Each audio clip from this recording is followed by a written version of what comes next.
Gaza में हर तरफ मलबा और खौफ का समा है। लोग रोजाना के हमलों की गूंज और धुएं की बो के दरमियान जीते हैं।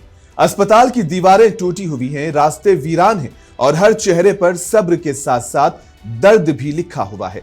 और यही वो माहौल है जहां जिंदगी के लिए लड़ाई और उम्मीद की रोशनी एक साथ जलती है। और इसी बीच गाजा के सबसे बड़े अलशिफा अस्पताल में 168 खवातीन व मर्दों ने डॉक्टरी की डिग्री हासिल करके यह साबित कर दिया है कि हौसला हर हमले से बड़ा होता है। यह अस्पताल हालिया हवाई हमलों में तबाह हाल था, मगर नए डॉक्टर्स ने मुश्किलात को शिकस्त दी और अपने ख्वाब को हकीकत में बदला।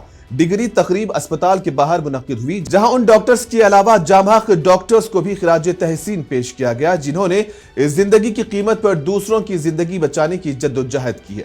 जहां हर डॉक्टर की डिग्री एक फतह है और हर यादगार लम्हा एक पैगाम है कि मुश्किलात किसी के हौसले को नहीं रोक सकती।